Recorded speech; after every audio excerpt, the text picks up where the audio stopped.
L'Union et la Confédération, 1840-1867. Commençons par un bref rappel de la dernière conférence. Nous avions vu que l'Angleterre avait donné au Bas-Canada une nouvelle constitution en 1791. Cette constitution accordait une chambre d'assemblée, une chambre de députés qui était composée majoritairement de Canadiens français, mais n'accordait pas ce qu'on appelle la responsabilité ministérielle. C'est-à-dire que les ministres, tous les officiers du gouvernement, tout l'exécutif restaient entre les mains du gouverneur qui était nommé directement par Londres. Il s'en est suivi 50 ans de conflit entre le gouverneur britannique, appuyé par ce qu'on appelait la clique du château, c'est-à-dire les Anglais qui contrôlaient l'économie et la politique au Bas-Canada, et d'un autre côté, la Chambre d'Assemblée, majoritairement canadienne-française, est dominée par le Parti patriote de Louis-Joseph Papineau. Ce conflit a débouché sur la mini-guerre civile de 1837-38 qui a été rapidement gagnée par les troupes anglaises. Par la suite, Londres envoie un enquêteur spécial, Lord Durham, qui fait un rapport dans lequel il conclut que le conflit politique qui déchirait le Bas-Canada était essentiellement un conflit de race entre Français et Anglais. Il recommandait d'accorder la responsabilité ministérielle. Durham disait qu'il était inconséquent, illogique de donner à une colonie une chambre d'assemblée si cette chambre d'assemblée n'avait pas vraiment de pouvoir. Donc, il recommandait d'accorder la responsabilité ministérielle, mais seulement après avoir uni les deux Canada, le Haut-Canada et le Bas-Canada, pour faire en sorte que les Canadiens français soient minoritaires à la chambre d'assemblée. Donc, on accorde un gouvernement démocratique en étant certain que ce soit les Anglais qui le contrôlent. Le but, à plus long terme, de Lord Durham était d'assimiler les Canadiens français qu'il qualifiait de peuple sans histoire ni littérature. Pour lui, l'avenir de l'Amérique du Nord était en anglais et ce serait même un bienfait pour les Canadiens français que d'être assimilés par le peuple dominant. Cette politique a été globalement retenue par Londres. Lord Russell, le ministre des colonies, disait à ce moment-là « Sans doute faut-il empêcher par tous les moyens que la population française ne soit opprimée et n'ait à souffrir d'aucune injustice. Mais en même temps, il importe de ne pas tolérer que, par ses jalousies et son attachement à ses coutumes propres, elle se mette en travers de ce grand progrès qui me semble promis au destin du Canada. » Donc, on est bien gentil avec les Canadiens français, mais en autant qu'ils ne nous nuisent pas dans nos projets politiques et économiques. Donc, en 1840, c'est l'Union. Les Canadiens français sont définitivement minorisés sur le plan politique. On perçoit l'Union comme étant une punition pour la révolte de 37-38. Et nos ancêtres sont alors pris d'un certain désespoir. Étienne Parent, le grand journaliste, rédacteur du journal Le Canadien, lui-même disait il faut se rendre compte maintenant que les Canadiens français seraient mieux de s'assimiler. Toutefois, deux hommes vont venir nous sauver, un homme politique et un homme d'église, Louis-Hippolyte Lafontaine et Monseigneur Bourget, évêque de Montréal. Voyons d'abord ce qui arrive immédiatement après les troupes de 37-38. Bon, Lord Durham est rappelé et en 1839, on envoie un nouveau gouverneur, Poulett Thomson, qui va par la suite être anobli sous le nom de Lord Sydenham. Il va être gouverneur pendant 3 ans, de 1839 à 1842. C'est lui qui réalise l'union des deux Canada, et il fait alors à un moment donné un discours où il fait une vague promesse d'accorder éventuellement le self-government, c'est-à-dire le gouvernement responsable. Mais ce n'est pas du tout son intention. Pendant ce temps-là, le Bas-Canada est gouverné par un conseil spécial qui introduit la procédure civile anglaise.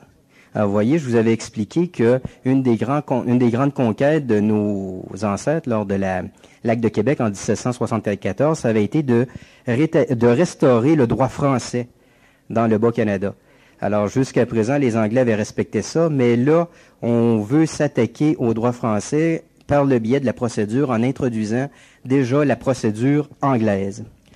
Et deuxièmement, l'article 41 de l'acte d'union interdit tout usage du français au Parlement et dans les textes officiels et devant les tribunaux. Donc, on revient à l'unilinguisme anglais. Donc, les deux des grandes conquêtes de l'Acte de Québec de 1774 étaient abolies. On choisit une nouvelle capitale qui est Kingston, dans le Haut-Canada. Et finalement, le gouverneur Sydenham décide de diriger la colonie à peu près seul. Il a eu un gouvernement très autocratique. Il n'a eu en fait qu'un seul ministre, Draper, qui était un homme politique du Haut-Canada. Mais pour le reste, tous les autres députés, tant du Bas-Canada que du Haut-Canada, sont exclus du Conseil des ministres. Il rejette à la fois les nationalistes canadiens-français, mais aussi les réformistes du Haut-Canada, qui avaient eux autres même fait une révolte en 37-38 avec William Lyon Mackenzie. Et puis il rejette aussi le Family Compact, qui était la petite clique qui contrôlait la politique et l'économie dans le Haut-Canada. Donc finalement, il rejette à peu près toutes les forces politiques existantes pour vraiment gouverner seul, ne s'appuyant que sur l'autorité du roi d'Angleterre.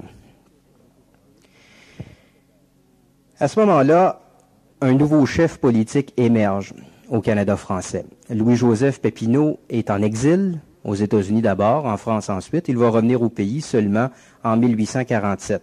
Et la plupart des figures dominantes du Parti patriote sont également en exil. Ceux qui ont resté, qui sont plutôt les modérés, qui avaient déjà rompu avec Papineau, sont ou bien discrédités, parce qu'ils avaient laissé tomber le Parti patriote, ou sont eux autres mêmes découragés et ne semblent pas pouvoir imposer le leadership nécessaire. C'est alors que, finalement, c'est un très jeune député qui a à peine 32 ou 33 ans, Louis-Hippolyte Lafontaine, qui devient presque naturellement le chef de ce qui reste du Parti patriote. Louis-Hippolyte Lafontaine est de loin notre plus grand homme d'État après la conquête. Les historiens sont unanimes à son sujet. J'ai jamais lu nulle part des propos défavorables à Louis-Hippolyte Lafontaine dans quelques livres que ce soit. Pendant tout le 19e siècle, les deux grands partis politiques, tant le Parti libéral que le Parti conservateur, vont se réclamer de Louis-Hippolyte Lafontaine. Parce que Louis-Hippolyte Lafontaine va être, si on veut, à l'origine des deux grands partis politiques. En fait, c'était un homme assez exceptionnel. Il avait une honnêteté au-dessus de tout soupçon. Il était moins flamboyant, moins grand orateur que Louis-Joseph Papineau, mais par contre, il était beaucoup plus réaliste, beaucoup plus diplomate. Et alors que Papineau, lui, va avoir mené les Canadiens français à la ruine, Louis-Hippolyte Lafontaine va ramasser les pots cassés et va réussir à contrer le plan d'assimilation de Lord Durham en permettant aux Canadiens français de réintroduire, enfin pas de réintroduire, je m'excuse, d'introduire pour la première fois depuis la conquête le gouvernement du Canada. Voici comment il va faire. D'abord, en 1840, il écrit une lettre aux électeurs de Terrebonne. Ça, c'était son comté. Et dans cette lettre, il décide de se séparer d'un certain nombre d'anciens patriotes et de rejeter la politique de l'abstention. Voici de quoi il s'agissait. Les patriotes disaient, l'union c'est une injustice, ça n'a aucun sens, on refuse d'accepter ça, on refuse de participer au processus politique et même de se présenter aux élections tant que l'Angleterre n'aura pas réparé cette injustice. Alors, Lafontaine lui dit non. Premièrement, n'attendons pas que l'Angleterre réétablisse la justice, elle ne le fera pas. On est pris dans le cadre de l'Union, il faut travailler là-dedans. Il rejette la politique de l'abstention. Et il préconise plutôt de s'allier avec les réformistes du Haut-Canada, les réformistes de William Lyon Mackenzie, qui eux autres mêmes avaient fait leur petite révolte, et de faire une alliance de Canadiens français et de Canadiens anglais pour finalement pour lutter contre le colonialisme de l'Angleterre. Ce qu'il y a surtout de très fort chez Louis-Hippolyte Lafontaine, c'est qu'il réussit à faire l'unanimité de ses compatriotes, ce que Louis-Joseph Papineau n'a jamais réussi à faire même au sommet de sa gloire. Il n'y a aucun député canadien-français qui va combattre Louis-Hippolyte Lafontaine.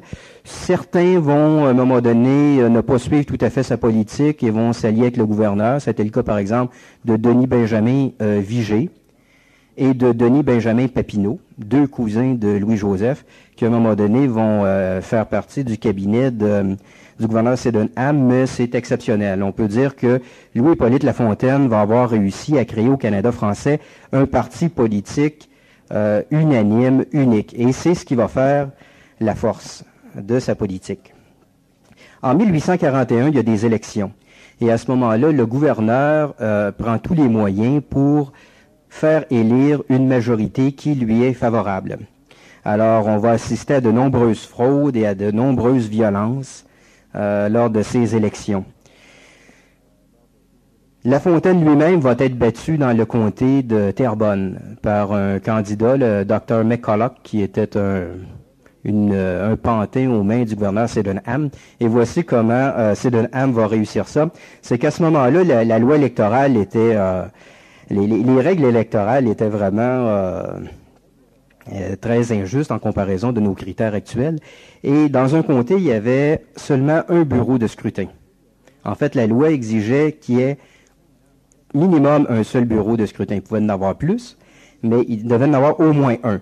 Alors, habituellement, on mettait ce bureau de scrutin dans un endroit au milieu du comté, ou au moins ou parfois même on en mettait plusieurs. Mais dans le comté de Terrebonne, Sydenham va décider de mettre un seul bureau de scrutin, et il va le mettre à New Glasgow, qui était le seul village anglais du comté, qui était tout à fait au nord, c'est près de Joliette, ça, New Glasgow, alors que Terrebonne, ça couvrait toute la rive nord de Montréal. Donc, c'était très difficile pour les gens d'aller voter là. Et non seulement il y avait la distance, mais il y avait aussi toutes les fiers à bras que Sydenham va réussir à mettre sur le chemin. Il faut dire que dans les mœurs électorales anglaises de cette époque-là, c'était quelque chose d'habituel, hein. Les élections en Angleterre, ça se faisait avec de la boisson puis des coups de poing. Alors, la démocratie, c'était ça à ce moment-là. Et Lafontaine ne sera pas élu. Mais ce qui va arriver, c'est que à ce moment-là, Baldwin, le chef des réformistes de l'Ontario, va lui venir en aide et va lui demander de se présenter dans le comté de North York à Toronto. Et Louis-Hippolyte Lafontaine, le chef politique des Canadiens français, va être élu à Toronto par des Anglais. Lorsqu'il arrive au Parlement à Kingston, Lafontaine fait son premier discours en français. Donc déjà, il décide de désobéir à l'article 41 de l'Acte d'Union qui interdisait l'usage du français. Il y a des protestations au Parlement et on décide de voter.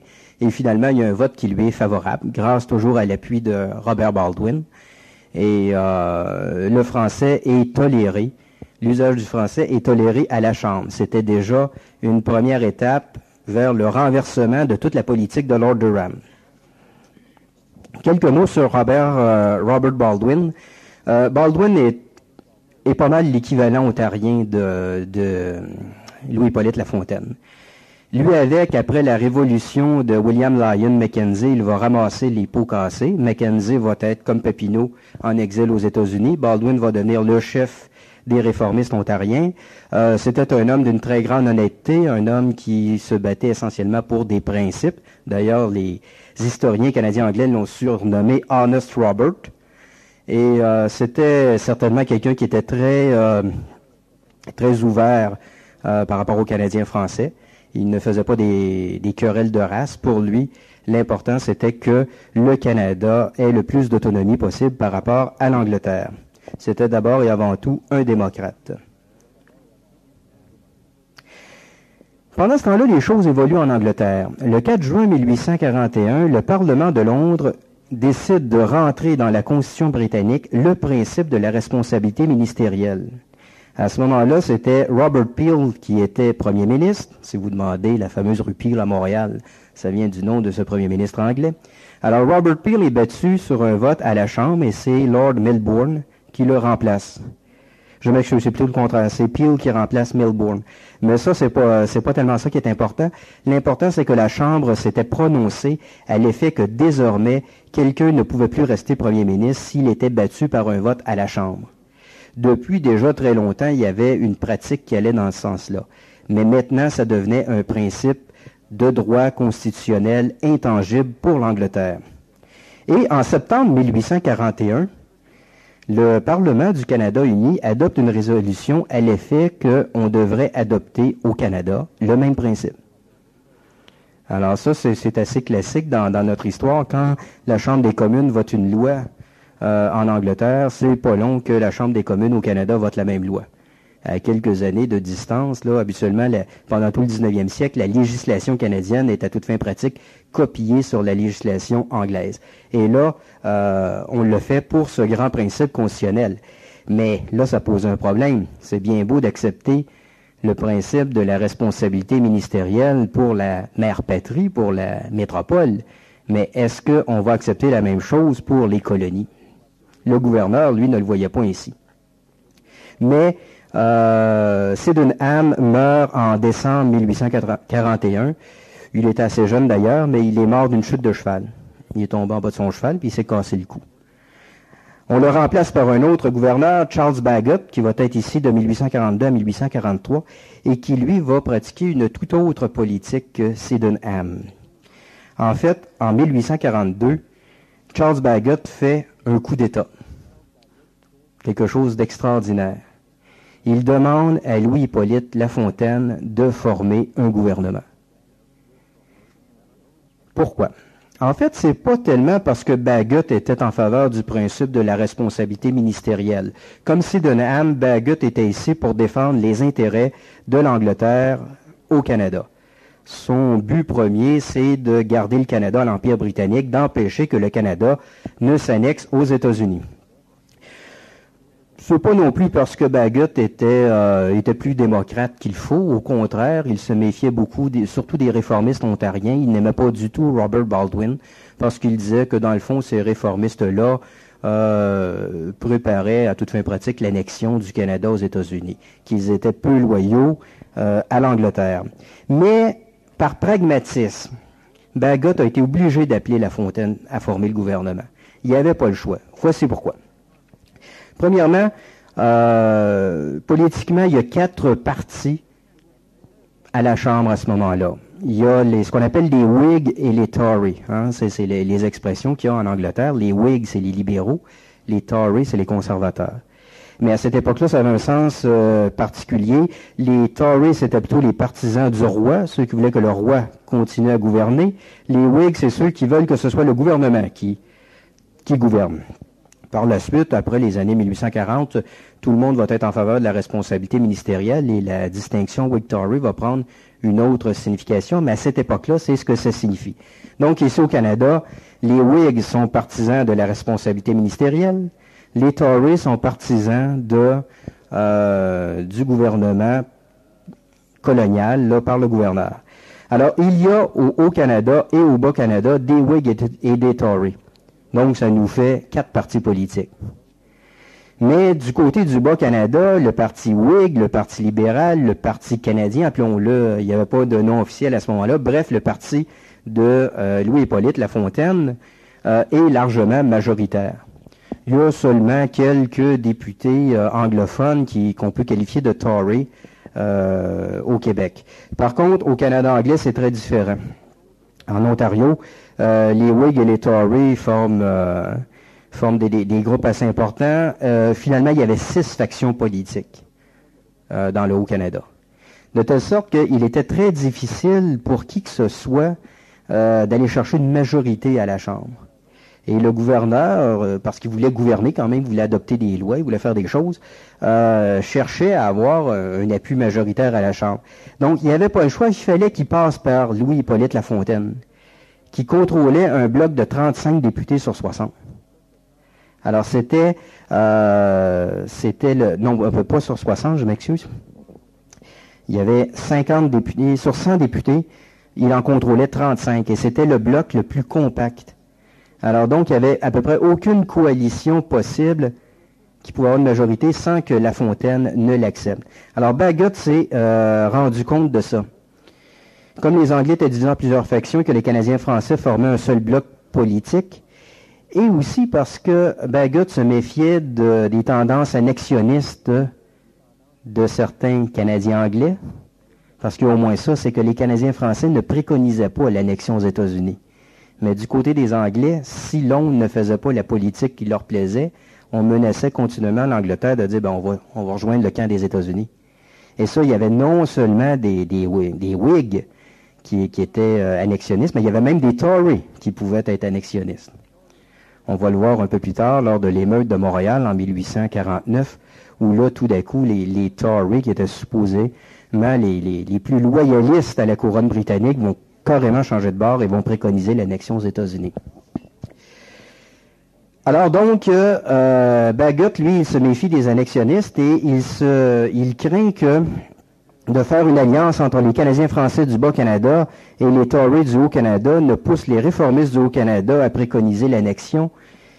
Bref, il regarde toutes les combinaisons possibles et il s'aperçoit que la combinaison qui est la plus sécuritaire pour l'Empire, qui peut le mieux garder le Canada à l'Angleterre, c'est un ministère formé d'une alliance entre Louis-Hippolyte Lafontaine et Robert Baldwin.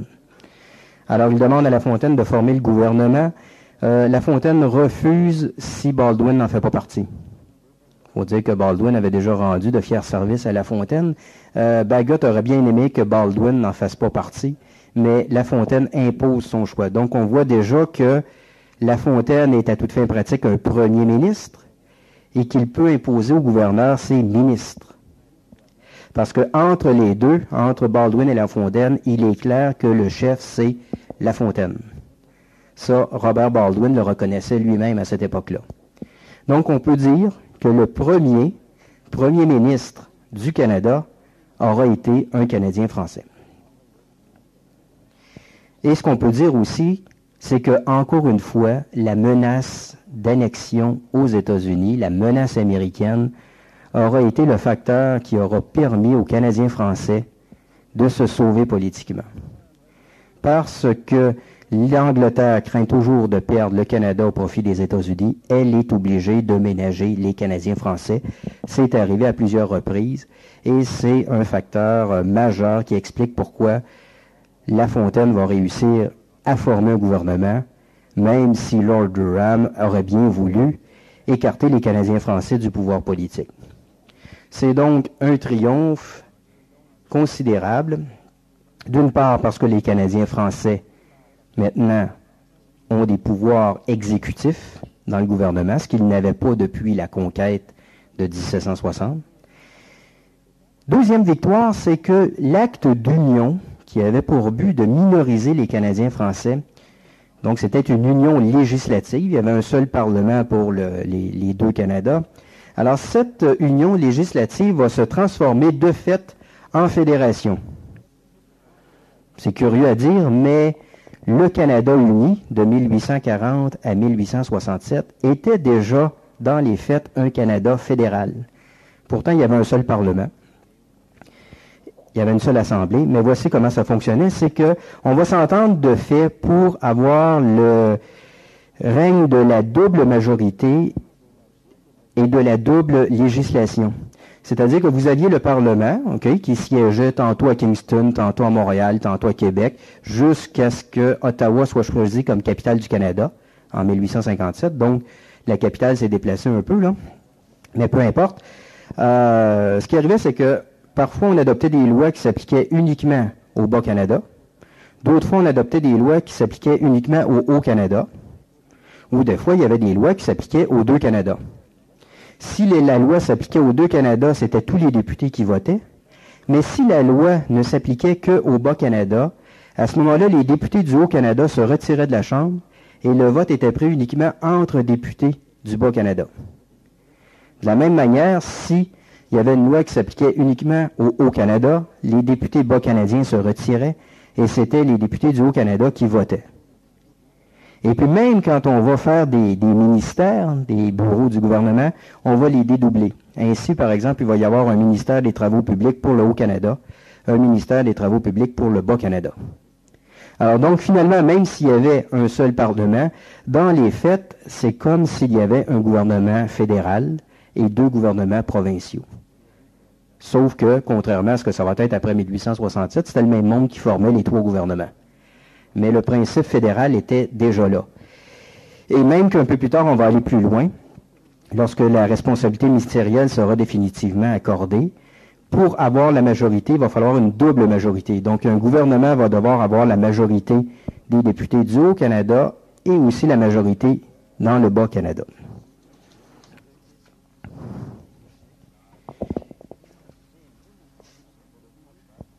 Le 18 mai 1843, Charles Bagot meurt. À ce moment-là, on le remplace par un nouveau gouverneur qui est Metcalfe. Mais sous Metcalfe, il va y avoir un recul.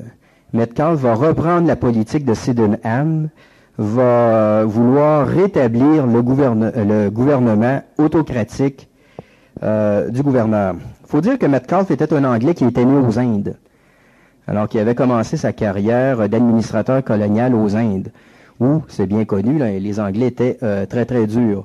On le qualifiait même à ce moment, et lorsqu'il va être au Canada, on le qualifiait de grand Mongol, pour montrer que c'était un homme à poigne. Il va revenir au dirigisme impérial, mais Metcalfe n'était pas hostile aux Canadiens français, loin de là. En fait, Metcalfe n'était pas nécessairement un mauvais homme. Il va même adopter, je vous en parlerai tantôt, des lois très valables. Sauf que pour lui, il considérait que le Canada, c'était une colonie de l'Angleterre et que le gouverneur était un ministre du roi d'Angleterre et non pas un ministre du Parlement. Et il disait, si on accorde la responsabilité ministérielle à une colonie, ben, aussi bien dire qu'on accorde son indépendance et que l'Empire britannique n'existe plus. Il dit, ou bien le Canada est une colonie, ou bien c'est un pays indépendant, mais si c'est une colonie, c'est le rôle du gouverneur de la diriger. Remarquez que le raisonnement n'était pas fou à cette époque-là, parce que Londres ne s'était pas encore décidé de changer sa politique coloniale. En fait, Bagot, lui, avait demandé à La Fontaine de former le gouvernement, mais c'était par pur pragmatisme, c'est parce qu'il était pris là. Il n'a pas été condamné par Londres. On a approuvé sa politique parce qu'elle répondait à un certain besoin. Mais quand Metcalfe va arriver avec une politique tout à fait contraire, lui aussi va être approuvé par Londres. Et même plus qu'approuvé, le premier ministre d'Angleterre, Gladstone, va à un moment donné dire à la Chambre des communes de Londres que Metcalfe est le modèle même du gouverneur d'une colonie britannique. Et on va anoblir Metcalfe, on va le nommer à la Chambre des Lords. Donc, vous voyez que la politique coloniale britannique est assez floue à ce moment-là. Dans le fond, l'Angleterre ne décide de rien et laisse les choses se développer au Canada. C'est la politique du fait accompli. Si nos hommes politiques réussissent à imposer au gouverneur d'ici le gouvernement responsable, Londres va l'accepter. Si le gouverneur, au contraire, est assez fort pour se passer de l'Assemblée pour gouverner, Londres va également accepter. Alors, les Anglais sont pas comme les Français. Hein. Un Français, ça arrive avec un texte de loi, ça tranche définitivement, ça établit des grands principes. Les Anglais gouvernent plutôt par pragmatisme, par les précédents, par les faits accomplis. Donc, c'est comme ça que ça s'est passé ici. Alors, quoi qu'il en soit, la chicane prend entre Metcalfe et La Fontaine au sujet du contrôle du patronage, c'est-à-dire à savoir qui on nomme à tel ou tel poste. Le gouverneur veut les nommer. La Fontaine dit non, c'est nous, le ministère, qui doivent les nommer. Et on assiste à la démission de La Fontaine et de Baldwin. Alors, à ce moment-là, Metcalfe va rechercher Draper, qui avait déjà servi sur Sydenham, mais Draper est pas mal isolé. Il ne réussit pas à avoir une majorité au Parlement. En 1844, il y a des élections. Le gouverneur réussit, toujours par les mêmes moyens de tordage de bras, à avoir une faible majorité de députés, mais c'est très, très fragile. Lors de la session de 1844-45, il y a plusieurs lois qui sont adoptées, et de très bonnes lois, qui montrent d'ailleurs que Metcalfe n'était, même si c'était un défenseur de l'autorité impériale, n'était pas hostile aux Canadiens français. Premièrement, il y a la loi sur l'instruction publique qui crée les commissions scolaires en Ontario et au Québec, commissions scolaires confessionnelles. Donc, c'est là le début de la reconnaissance de la municipalité. Alors, notre régime municipal qu'on connaît encore aujourd'hui, il commence à ce moment-là. Il accorde l'amnistie pour tous ceux qui avaient commis les troubles de 37-38. Alors donc, ça veut dire que tous ceux qui étaient en exil peuvent revenir, même ceux qui avaient été condamnés à des peines d'exil là, ou de prison. Maintenant, tout le monde peut revenir, et c'est là que Louis-Joseph Papineau va revenir au Canada. Et il fait adopter par la Chambre une requête pour abolir l'article 41 de l'Acte d'Union qui interdisait l'usage du français. Donc, Metcalfe, malgré tout, montre une certaine ouverture par rapport à la nationalité canadienne-française, mais il est très fermé sur la question de la responsabilité ministérielle. Metcalfe retourne ensuite en Angleterre parce qu'il est atteint d'un cancer à la peau et il va mourir là-bas à Londres. L'Angleterre envoie un nouveau gouverneur qui est Lord Elgin. Celui-ci arrive en 1846. Mais là, 1846, c'est une rupture, c'est une date charnière, parce qu'il y a un changement considérable de politique en Angleterre. En 1846, l'Angleterre décide d'appliquer une politique de libre-échange économique et d'abolir ce que l'on appelle les Corn Laws, les lois des céréales. Alors, c'est qu'avant, l'Empire britannique, c'était un marché économique qui était protégé. Donc, le blé, par exemple, qui était vendu en Angleterre, devait nécessairement venir des colonies anglaises. Donc, à Londres, on n'achetait pas de blé américain, on n'achetait pas du blé qui venait de Russie, on l'achetait des colonies anglaises, et évidemment, essentiellement du Canada. Mais là, l'Angleterre décide d'adopter une politique de libre-échange parce que l'Angleterre est très en avance sur le plan économique. Elle a une industrie très moderne et habituellement, quand on a développé notre économie par le protectionnisme, après, on passe au libre-échange. En fait, quand on est faible sur le plan économique, on pratique une politique protectionniste. Quand on est fort, on préconise une politique de libre-échange. On veut imposer le libre-échange aux faibles. En fait, tous les pays qui ont développé une forte industrie au 19e siècle vont le faire grâce au protectionnisme. Par exemple, la politique de Bismarck en Allemagne a été une politique très protectionniste. Les Américains, pendant tout le 19e siècle, vont pratiquer une politique protectionniste. Tout le monde pratique une politique protectionniste, sauf l'Angleterre, qui, elle, peut se permettre le libre-échange parce que c'est elle qui est en avance. Et parce qu'elle peut se permettre ça, elle va l'imposer au reste de la planète. Mais pour les colonies, ça change beaucoup de choses. En fait, pour certains milieux d'affaires à Londres, on considère maintenant que les colonies sont un fardeau dont on pourrait se débarrasser. Pour eux, la liberté économique implique nécessairement la liberté politique. On dit que les colonies prennent leur indépendance et qu'ils fassent la concurrence économique avec nous et avec les autres. À ce moment-là, donc, le Canada, le blé canadien, par exemple, sera en concurrence avec le blé américain, le blé russe, le blé de n'importe quel autre pays. Bon, l'Angleterre n'est pas allée jusque-là parce que même si les colonies, c'était plus ou moins rentable sur le plan économique, c'était quand même très prestigieux sur le plan politique et on imagine quand même mal un empire se débarrasser comme ça de ses colonies. Bon, les Anglais vont le faire après la Deuxième Guerre mondiale, mais c'est parce que à ce moment-là, ils auront atteint un très grand degré de décadence. C'est un autre problème. Quoi qu'il en soit, pour le Canada, il y avait différentes alternatives. Ou bien le Canada devenait un pays indépendant, ce qui était difficilement imaginable à ce moment-là, parce que ce pays-là n'aurait pas pu militairement se défendre contre les États-Unis. Ou bien il s'annexait carrément aux États-Unis.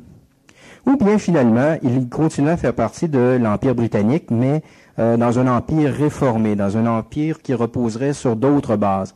C'est finalement cette solution-là qui va être retenu par le premier ministre anglais Gladstone. Gladstone veut reconstruire l'Empire, mais sur de nouvelles bases. Quelles sont ces bases? C'est qu'il veut laisser aux colonies l'autonomie politique intérieure, mais par contre, sur le plan extérieur, c'est l'Angleterre qui continue à diriger. Et c'est le statut que le Canada va avoir de 1848 jusqu'à 1931. On peut dire que en 1848, le Canada est un pays indépendant. Si on vous demande quand est-ce que le Canada est devenu indépendant de l'Angleterre, répondez 1848. La plupart des gens pensent que c'est en 1867 avec la Confédération, c'est pas ça du tout. C'est en 1848 avec la responsabilité ministérielle. À partir de ce moment-là, toutes les lois qui vont régir les Canadiens vont être votées par le Parlement du Canada et administrées par des ministres canadiens qui sont choisis par les députés canadiens. Cependant, sur le plan extérieur, le Canada n'a pas la souveraineté. Le Canada ne peut pas, à ce moment-là, signer un traité avec les États-Unis, par exemple. Quand il va y avoir des traités pour établir les frontières entre le Canada et les États-Unis, le traité va être signé entre Londres et Washington. Et si l'Angleterre est en guerre, le Canada est en guerre. Donc le Canada ne contrôle pas sa politique extérieure. Quand, en 1914, l'Angleterre va rentrer en guerre contre l'Allemagne, le Canada va être automatiquement en guerre contre l'Allemagne. En 1914, le Canada n'a pas déclaré la guerre à l'Allemagne. Mais en 1939, lors de la Deuxième Guerre mondiale, à ce moment-là, le Canada va déclarer la guerre à l'Allemagne. Parce qu'entre-temps, il y aura eu le statut de Westminster en 1931 qui va donner aux Dominions britanniques leur pleine souveraineté en matière de politique extérieure. Donc, on peut dire que le Canada a participé à la Première Guerre mondiale à titre de colonie d'Angleterre. Pas de colonie, le mot est trop fort, à titre de Dominion britannique. Mais en 1939, il y participe à titre de pays souverain. Le 3 novembre 1846, Lord Grey, le ministre des colonies, envoie une dépêche à tous les gouverneurs de l'Amérique du Nord britannique et il leur dit de s'entendre avec les majorités parlementaires, ce qui veut dire, à toute fin pratique, accorder la responsabilité ministérielle. Et c'est le gouverneur Lord Elgin qui va appliquer cette nouvelle politique de 1847 à 1853. Elgin est un brillant gouverneur. Enfin, c'est comme ça qu'on le présente dans les livres d'histoire. Il était peut-être pas en réalité aussi brillant, il était peut-être pas moins brillant que les autres, mais il est plus aimable parce que c'est lui qui a donné au Canada son indépendance à toute fin pratique. Alors, il apparaît plus sympathique que Metcalfe ou Sydenham. Mais en réalité, comme tous les autres gouverneurs, il ne faisait que appliquer la politique qui était décidée à Londres. Son objectif est le même que les autres gouverneurs, c'est-à-dire contrer l'annexionnisme à la fin des années 1840, parce que l'Angleterre adopte la politique de libre-échange. Il y a beaucoup de milieux d'affaires au Canada qui songent à l'annexion aux États-Unis, disant puisque maintenant nos produits n'ont plus un accès privilégié au marché anglais, on serait mieux économiquement de se mettre dans le sillage américain. Enfin, Elgin, comme tous les autres gouverneurs, ne peut pas contourner le bloc politique canadien-français qui est encore tenu par Louis-Hippolyte Lafontaine, et donc il n'a pas le choix, il revient à la politique de Bagot et il demande à Lafontaine et Baldwin de former un cabinet. En 1848, il y a des élections générales et la coalition Lafontaine-Baldwin remporte une grande victoire. On abolit l'article 41 de l'Acte d'Union, qui proscrivait l'usage du français. Et en 1848, Lord Elgin fait le discours du trône à la Chambre dans les deux langues. Donc, c'est le début d'une reconnaissance de bilinguisme officiel au Canada. Il accorde également, le Parlement adopte également une loi qui accorde une indemnisation aux victimes de l'insurrection de 37-38. Il y avait déjà eu une loi qui avait été adoptée pour indemniser les victimes du Haut-Canada. Ça avait été adopté au temps de Metcalfe en 1845. Puis là, ça avait soulevé aucun remous. C'était une affaire qu'on aimait mieux oublier. Bon, puis les gens avaient été indemnisés. C'était plutôt une indemnisation symbolique, mais quand même. Mais quand il y a eu le temps d'indemniser les victimes du Bas-Canada, c'est-à-dire les Canadiens français, là, c'est autre chose. Ça a été le tollé de protestation de la part des Anglais de Montréal. Et le tollé a été tellement fort que les Anglais de Montréal vont faire une émeute et vont incendier le Parlement. En 1848, le Parlement siégeait à Montréal et les Anglais, les Tories anglais, vont y mettre le feu. Alors on voit le grand loyalisme de ces Anglo-Montréalais qui maintenant vont préconiser l'annexion aux États-Unis. Ils vont lui dire, si Londres nous met sous la domination française, on est mieux de rejoindre les États-Unis. Alors donc, les Tories loyalistes vont en réalité devenir anti-britanniques et annexionnistes. Bon, ça ne durera pas longtemps, leur mouvement annexionniste, mais quand même, ça a soulevé un remous considérable. C'était quand même une grande victoire de La Fontaine d'avoir réussi à faire passer cette loi d'indemnisation. Bon, ensuite, là, le gouvernement responsable commence à fonctionner. La Fontaine et Baldwin gouvernent, mais ils ne gouverneront pas bien longtemps.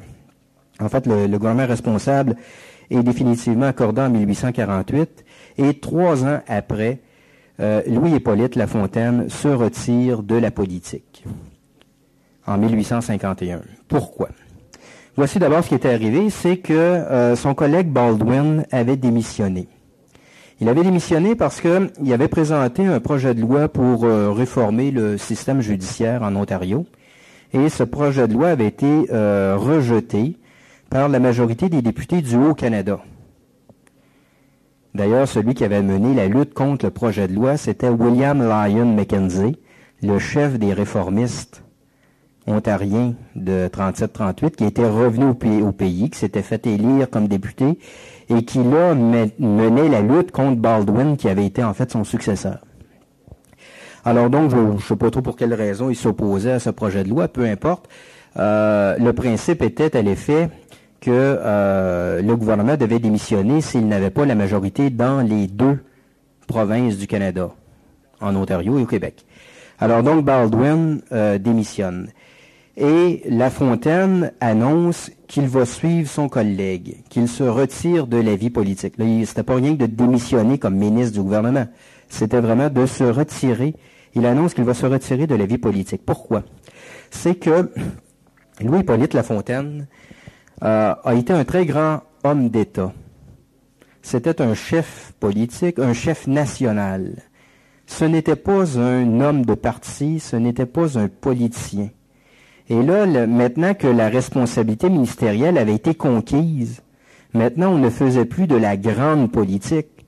C'était plus de défendre l'autonomie du Canada par rapport à l'Angleterre, ou les droits des Canadiens français par rapport à l'injuste acte d'union, ou encore de défendre la démocratie par rapport à l'autocratisme du gouverneur.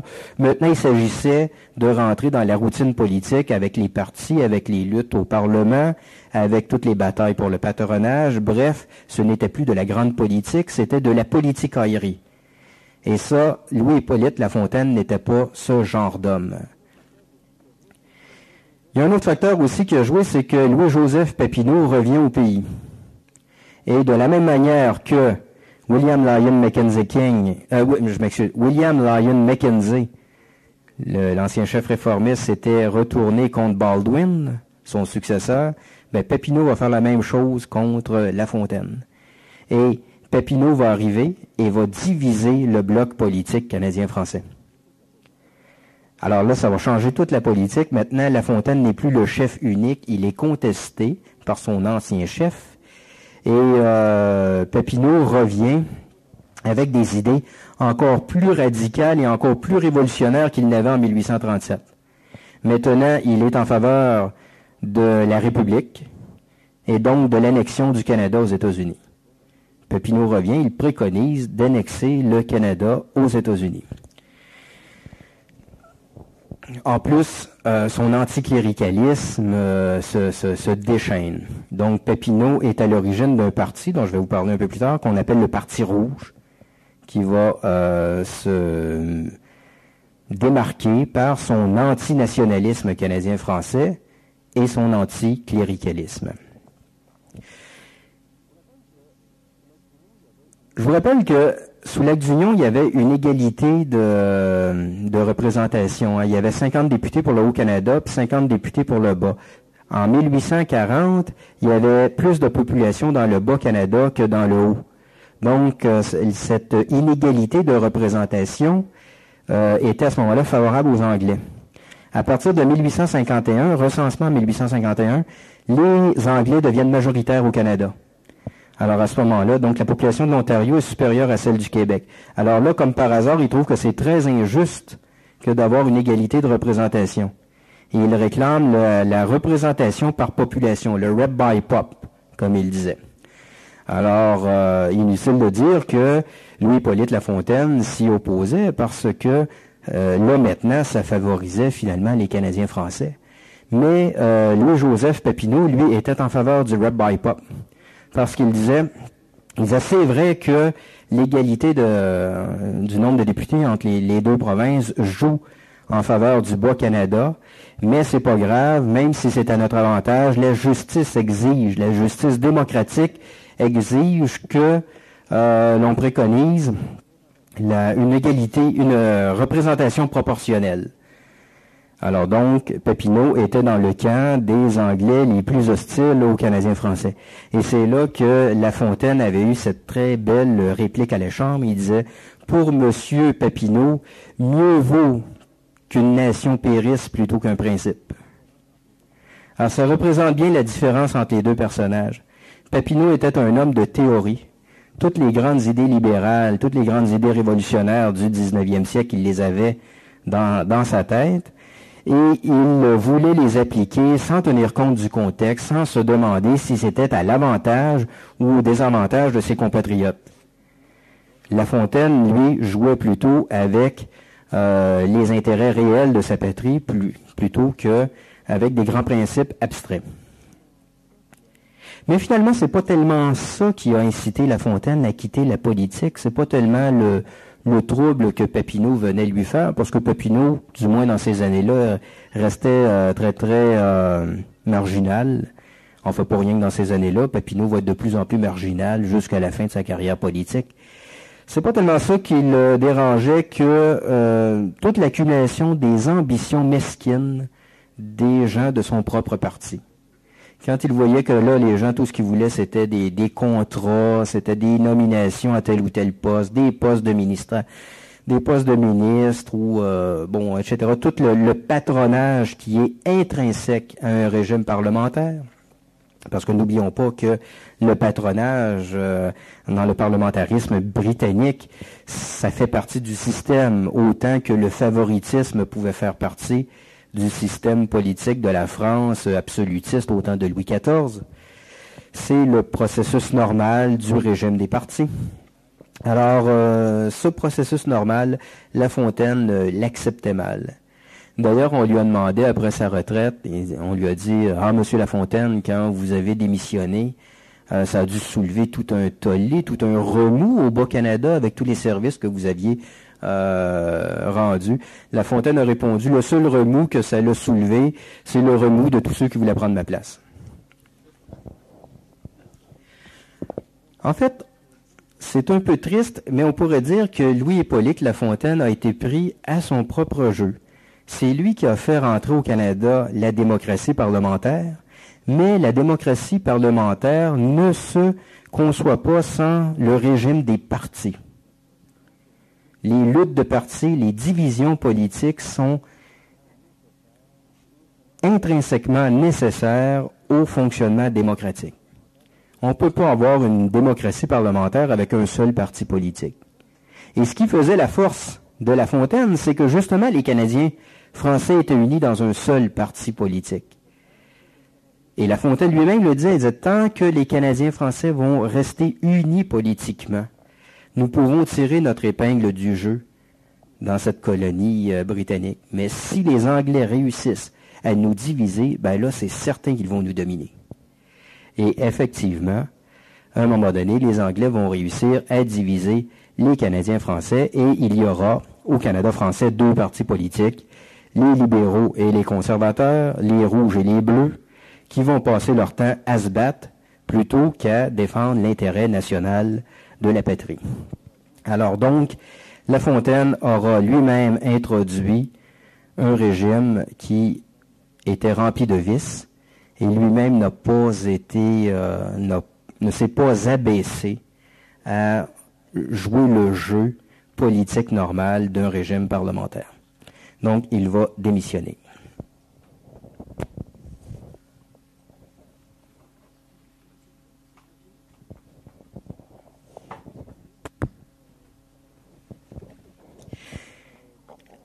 Disons quelques mots maintenant du Canada français tel qu'il était en 1850. Ça a été une grande période de progrès économique et culturel. On peut dire que l'Union, qui avait pour but de faire disparaître les Canadiens français, va plutôt être un âge d'or pour notre société. J'irais même jusqu'à comparer le Canada français de ces années-là au Canada français du temps de Maurice Duplessis. Au temps de Duplessis dans les années 40-50, 1940-1950, la société canadienne-française va atteindre un certain équilibre très avantageux, tant sur le plan religieux que sur le plan des libertés politiques et du progrès économique. Alors je dirais que dans les années 1850, on a atteint aussi un petit peu un équilibre très très favorable. Sur le plan économique, d'abord, le déblocage politique va permettre au gouvernement enfin de s'occuper du développement des infrastructures. Dans les années 1820-1830, toute la politique était occupée par la lutte entre la Chambre et le gouverneur. On ne s'occupait pas vraiment de développer le pays. D'ailleurs, il n'y avait aucun Canadien français qui avait des postes d'importance. Maintenant, les choses ont changé. Il y a des Canadiens français qui ont des leviers de commande et ça va favoriser le développement des chemins de fer, des canaux, des télégraphes. Notons toutefois que sous le Canada uni, le gros du développement des infrastructures va quand même se faire en Ontario plutôt qu'au Québec. N'empêche qu'il y a des choses intéressantes qui vont se faire au Québec, notamment la colonisation des cantons de l'Est. Tous les cantons de l'Est qui étaient propriété de grands capitalistes anglais à Londres et qu'on ne pouvait pas aller coloniser là, dans les années 1820-1830. Maintenant, ça va être débloqué. Il va y avoir le développement de routes et tout ça. Donc, un développement agricole considérable. En 1851, le dollar canadien apparaît. On adopte notre monnaie. On abandonne le système monétaire anglais pour prendre un système monétaire national, donc un pas de plus vers l'indépendance. Et sur le plan économique, maintenant, l'industrie du blé, du bois prend beaucoup d'importance. C'est l'âge d'or des draveurs. C'est l'époque des rafman qui vont faire la gloire de nombreux romans canadiens français. Il y a également beaucoup d'immigration irlandaise et il y a le problème très grave de l'immigration des Canadiens français vers les États-Unis. Sur le plan social, notons l'abolition de la tenure seigneuriale en 1854, la constitution des premières corporations municipales qui sont modelées sur les territoires des paroisses. Donc, une paroisse catholique, c'était également une municipalité et une commission scolaire. Donc, on voit que l'État et l'Église travaillent main dans la main. Et même que dans une certaine mesure, l'État se subordonne à l'Église en prenant les divisions territoriales que l'Église avait elle-même créées. Effectivement, dans ces années-là, dans les années 1840, 1850, il y a une très bonne entente entre l'Église et l'État. Je vais vous en parler un peu plus loin.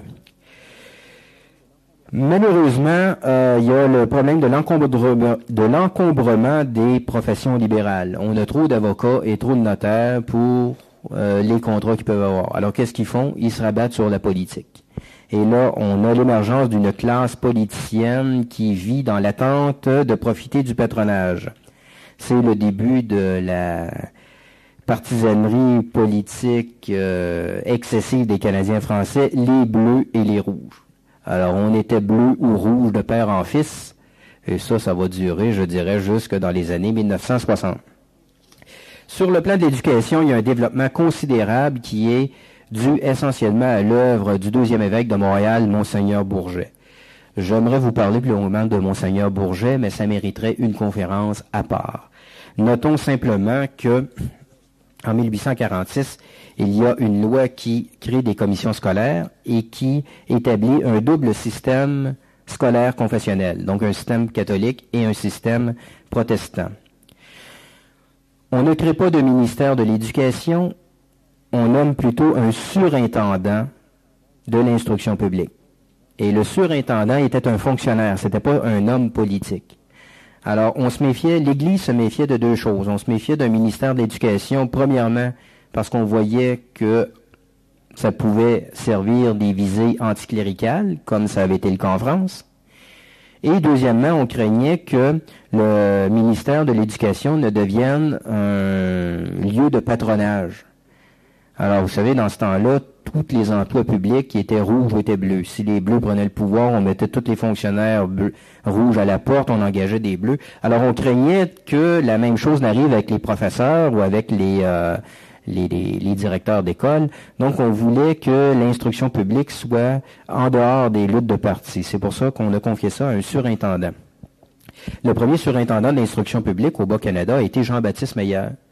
Et à ce moment-là, il y a eu entre lui et Monseigneur Bourget une espèce de bras de fer pour savoir qui contrôlerait l'éducation, l'Église ou l'État. Meyer avait une vision assez libérale et aurait voulu que l'État joue un rôle dans l'éducation considérable. Alors, vous connaissez la doctrine de l'Église là-dessus, c'est l'Église qui doit enseigner. Mais à partir de 1855, c'est Pierre-Olivier Chauveau qui va être le surintendant de l'instruction publique, et lui était un bon catholique. D'ailleurs, il va recevoir du pape Pie IX l'ordre de Saint-Grégoire le Grand. Et lui va très bien s'entendre avec les évêques, et finalement, l'Église va commencer à vraiment assumer le leadership de l'éducation au Québec. L'Église enseigne, l'État vient aider par les subventions. C'est le régime scolaire qu'on va avoir jusqu'à la Révolution tranquille de 1960. On crée des écoles normales. Il y a 7 nouvelles communautés enseignantes qui arrivent au Québec, dont les jésuites. Alors, Monseigneur Bourget va demander aux jésuites de France de revenir ici.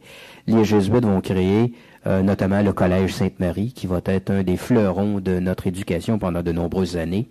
En 1852, on crée l'Université Laval. Et lors de la Confédération, en 1867, il y a 20 collèges classiques dans la province de Québec, dont une quinzaine ont été créés dans les années 1850-1860. Donc, il y a eu vraiment un développement considérable des collèges classiques à ce moment-là. Il y a une école de médecine qui se crée à Montréal, une école de droit. On assiste cependant à ce qu'on a appelé la guerre des éteignoirs. Quand on a créé des commissions scolaires, évidemment, ces commissions scolaires-là voulaient imposer des taxes. Alors, nos bons cultivateurs dans les campagnes craignaient les taxes comme la peste. Ça a toujours été comme ça. Le rural, le paysan est très hostile à tout impôt. D'ailleurs, je pense qu'il faut attendre les années 1960, sinon 1970, pour que les cultivateurs au Québec commencent à faire des rapports d'impôts.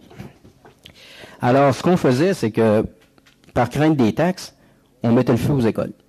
Alors, il y a plusieurs endroits au Québec où on a brûlé des écoles de crainte d'avoir à payer des taxes. Ça nous fait sourire aujourd'hui. D'ailleurs, c'est pour ça que les historiens appelaient ça la guerre des éteignoirs, disant que c'était des gens très arriérés et tout ça. Mais attention, remettons-nous dans le contexte. Dans le fond, quand l'école arrive et que l'instruction veut être obligatoire, c'est qu'en quelque part, l'État veut contrôler la population. Et il faut comprendre la réaction de ces ruraux qui, eux autres, avaient toujours été indépendants, là, étaient complètement libres sur leur terre, de voir cette mainmise, le début de cette mainmise d'institutions sociales sur leur liberté familiale, ça les inquiétait. Donc, il faut se remettre dans le contexte pour comprendre. Je ne dis pas que c'était justifiable, là, mais il faut quand même comprendre les motivations des ruraux de cette époque-là. D'autant plus que dans les années 1840-50, il n'était pas évident qu'il fallait savoir lire et écrire pour travailler sur une terre dans la province de Québec. Parlons maintenant de l'Église. On peut dire que vers 1840, l'Église catholique a sa pleine liberté au Canada. En 1844, on crée la province ecclésiastique de Québec, donc l'archevêque de Québec, qui avec tous les évêchés suffragants. Et cette institution est immédiatement reconnue par l'État. Donc, on n'a plus les problèmes qu'on avait dans les années 1800-1820 de reconnaissance par l'État des institutions ecclésiastiques. En 1851, le Parlement du Canada uni adopte une loi sur la liberté religieuse.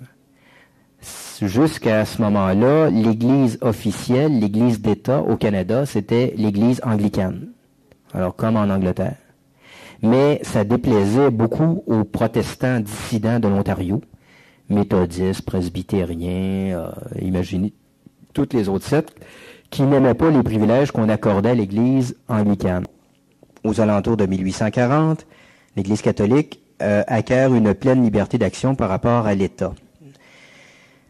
Je vous expliquais qu'en 1851, le Parlement du Canada uni avait adopté une loi sur la liberté religieuse, mais ce n'était pas tellement pour accorder la liberté aux catholiques par rapport aux protestants, c'était plutôt pour accorder la liberté aux protestants dissidents par rapport aux anglicans. Alors donc l'Angleterre perd son statut d'église d'État, et à partir de ce moment-là, toutes les églises, toutes les sectes sont sur un pied d'égalité au Canada. Vers 1840, il y a également un réveil religieux, une mission de prédication de Monseigneur Forbin Janson, qui était un célèbre évêque français qui avait été chassé par la Révolution de 1830, a eu un impact considérable au Québec. Alors, on dirait que ça l'a ranimé la foi, mais c'est surtout l'œuvre en profondeur de Monseigneur Bourget et aussi quand même de d'autres évêques qui vont développer considérablement les institutions religieuses. C'est le début de l'affluence des vocations. On forme mieux les prêtres. Les prêtres mènent à ce moment-là une croisade contre l'intempérance au 19e siècle. L'alcoolisme, c'est un problème majeur, beaucoup plus considérable qu'aujourd'hui. Et l'Église a lutté grandement contre ce problème. Et finalement, les années 1850 sont l'époque de l'âge d'or de l'ultramontanisme canadien-français. Alors, pour vous donner un exemple d'ultramontanisme, c'est l'adoption de la liturgie romaine. Monseigneur Bourget va faire en sorte que on abandonne la liturgie traditionnelle qui était de type gallicane finalement, et qu'on s'enligne définitivement sur la liturgie de type romaine. Alors là-dessus, il était tout à fait dans l'esprit de Pie IX. Parlons maintenant des idées qui circulaient au Canada français dans les années 1850.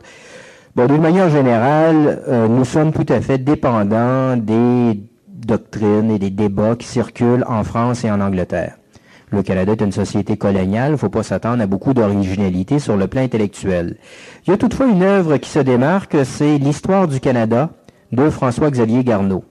Alors, lorsque Lord Durham avait dit que les Canadiens français étaient un peuple sans histoire ni littérature, il y en a un qui s'est dit, on va l'écrire, cette histoire-là, et ça va être l'œuvre de François-Xavier Garneau. Une œuvre excellente, écrite dans un français remarquable, mais malheureusement entachée d'un esprit libéral et même un peu anticlérical. En fait, dans son Histoire du Canada, Garneau n'a d'admiration que pour les anglo-protestants, et plus particulièrement pour les Américains. Alors, c'est dommage, mais n'empêche que ça nous donnait enfin une histoire complète de notre pays. Pour le reste, les idées s'expriment essentiellement dans les journaux, qui sont des journaux de parti. On a des journaux bleus, des journaux rouges, dans à peu près toutes les grandes villes de la province.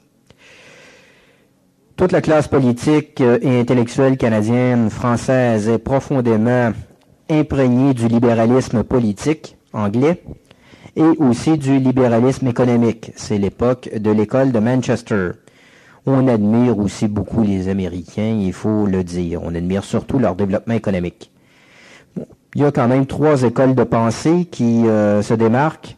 Il y a d'abord le rougisme. Le rougisme, c'est le Parti rouge. Ce sont les libéraux radicaux et anticléricaux qui vont prendre la succession de Louis-Joseph Papineau. Ils vont se faire remarquer surtout par 2 institutions. L'Institut canadien, qui était une espèce de cercle littéraire et politique où on faisait des conférences. Alors là, tout le discours anticlérical du 19e siècle va circuler à l'Institut canadien. Et aussi le journal L'Avenir, qui va être un journal qui va préconiser la séparation de l'Église et de l'État. C'est à ce moment-là Louis-Antoine Dessaulles, un neveu de Louis-Joseph Papineau, qui va être la figure dominante. Alors, Dessaulles va faire des conférences, entre autres, sur l'affaire Galilée, sur les horreurs de l'Inquisition, sur le mauvais gouvernement du pape dans les États romains. Bon, tout le discours anticlérical du 19e, on le retrouve ici à l'Institut canadien. On retrouve également du catholicisme libéral. En fait, je pense que on ne mesurera jamais suffisamment l'importance de Montalembert au Canada français, le grand maître du catholicisme libéral français. Et voici pourquoi. C'est que Montalembert correspond bien à l'idéal du Canada français. Montalembert, il était de mère anglaise et de père français. Donc, il était parfaitement bilingue. Il était aussi à l'aise en Angleterre qu'en France. Deuxièmement, c'était un libéral sur le plan politique, mais sur le plan social et économique, c'était quelqu'un de très conservateur, un partisan, un défenseur absolu de la propriété privée. Alors, ça correspond à peu près à l'état politique et social du Canada français à ce moment-là, qui veut être une société française dans un empire britannique, vit sous des institutions libérales anglaises, dans un régime économique libéral, mais tout en gardant la foi catholique. Bon, Montalembert est peut-être un tissu de contradiction, mais je pense que la société canadienne-française se reconnaissait beaucoup en lui et en son œuvre à ce moment-là. Et cette école catholique libérale va avoir beaucoup d'influence, notamment dans l'aile dite modérée du Parti conservateur, et surtout dans le clergé de Québec. Le séminaire de Québec et l'Université Laval et l'archevêché de Québec va devenir un foyer de catholicisme libéral, surtout sous l'épiscopat de Monseigneur Taschereau dans les années 1870-1880. Mais par contre, il y a l'autre école, l'école ultramontaine, qui va dominer à Montréal et aussi à Trois-Rivières, sous l'influence des évêques Monseigneur Bourget et Monseigneur Laflèche. Alors là, c'est l'école de Louis Veuillot. Il y a un journal, entre autres, dans le diocèse de Montréal qui s'appelle Les Mélanges religieux, qui va être le journal de Monseigneur Bourget, qui va politiquement appuyer Louis-Hippolyte Lafontaine pendant toute sa carrière, soit dit en passant. Et cette école ultramontaine va avoir une influence considérable dans le Parti conservateur. Même qu'à un certain moment, les ultramontains vont réussir à noyauter et presque à contrôler le Parti conservateur au Québec. Ce qui est intéressant dans ces années-là, c'est qu'il y a beaucoup de débats idéologiques. Les rouges et les bleus sont beaucoup plus marqués idéologiquement que ne le sont aujourd'hui, par exemple, le Parti québécois ou le Parti libéral. En fait, quand vous regardez les débats politiques aujourd'hui, c'est d'un ennui mortel, mais à cette époque-là, les débats politiques se font en vertu de grands principes. Alors, c'était quand même une société très intéressante où s'affrontait le démocratisme à l'américaine par rapport au monarchisme parlementaire britannique, le laïcisme de l'Institut canadien contre le catholicisme intégral des ultramontains. On discutait de grands principes sur les plans sociaux et économiques. Ce n'est pas une époque pauvre en matière intellectuelle, les années 1850-1860. Revenons maintenant à la politique sous le Canada uni après le départ de Baldwin et de La Fontaine. Alors là, il y a vraiment des scissions politiques. Le régime des partis habituels propre au parlementarisme britannique s'installe. Dans le Haut-Canada, on a le parti Tory et le parti Whig. Et le parti Whig est lui-même plutôt divisé. Il y a une aile radicale qu'on va appeler les Clear Grits, les cristaux purs. Hein, c'est ça que ça veut dire, Clear Grits, les cristaux purs. Alors ça, c'était les libéraux, le plus libéraux que les autres, le plus purs que les autres. Alors, qui se démarquaient, entre autres, par leur anti-catholicisme fanatique.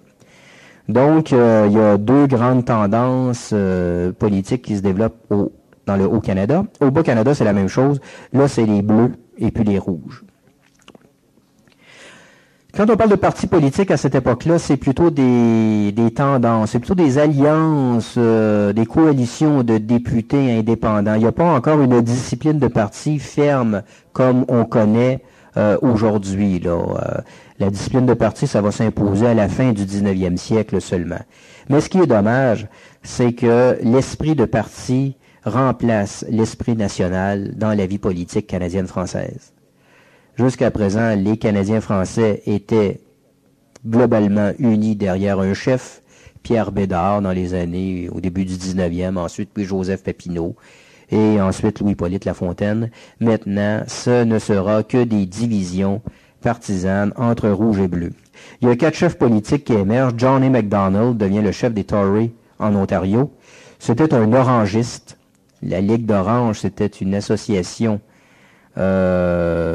surtout d'Écossais, très hostile aux catholiques et aux Irlandais, mais disons que ici, leur anticatholicisme va englober les Canadiens français aussi. Et les orangistes étaient toujours plus ou moins liés à la franc-maçonnerie. Donc, Macdonald va venir de ces milieux-là.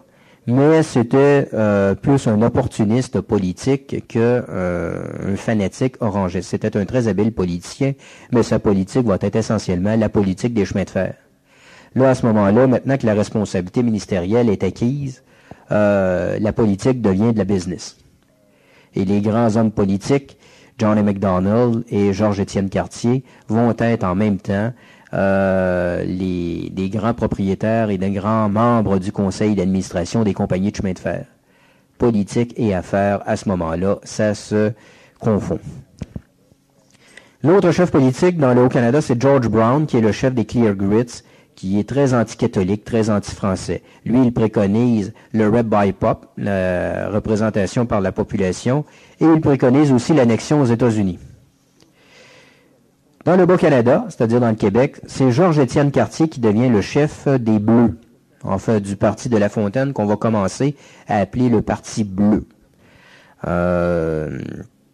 Tout simplement par opposition à l'autre qu'on qualifiait de rouge à cause de ses idées révolutionnaires. Georges-Étienne Cartier, lui aussi, comme Macdonald, va pratiquer essentiellement une politique de chemin de fer. Ce n'est pas un homme d'une envergure aussi considérable que Louis-Hippolyte Lafontaine. C'est un homme politique assez moyen, relativement habile, qui a fait plus de bien que de mal, mais qui était beaucoup moins moral que Louis-Hippolyte Lafontaine. Son adversaire, c'est Antoine-Aimé Dorion, le chef des Rouges. Lui, c'est un démocrate à outrance, un anticlérical, un partisan de l'annexion aux États-Unis. Mais dans les années 1850-1860, le Parti rouge va avoir assez peu de succès. En réalité, Georges-Étienne Cartier domine la politique au Canada français, pas autant que Lafontaine l'a fait de son temps, mais c'est quand même une hégémonie difficilement contestée. Mais le problème, c'est que le Canada uni est à peu près ingouvernable, parce que ça prend la double majorité. Il faut avoir la majorité en Ontario, la majorité au Québec. Il y a 4 partis politiques et chacun des partis est lui-même divisé en plusieurs tendances. C'est très difficile d'avoir une majorité. En 10 ans, il va y avoir au Canada 10 gouvernements. À chaque année, le gouvernement est renversé, on essaye une nouvelle coalition, ça dure jamais plus qu'un an. Seule exception, l'Alliance MacDonald-Cartier qui va réussir à gouverner pendant 4 ans, de 1858 à 1862. Et c'était très efficace, et on assiste à ce moment-là à un rapprochement qui va devenir permanent entre les Tories ontariens et les Bleus québécois. Cette alliance va créer un parti qu'on va appeler le Parti libéral conservateur. Parce que les Bleus se considéraient encore comme des libéraux. C'était les gens de Louis-Hippolyte Lafontaine.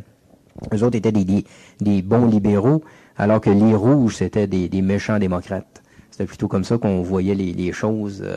Mais par la suite, on va plutôt leur affubler le nom de conservateurs, parce que effectivement, ils étaient plutôt conservateurs.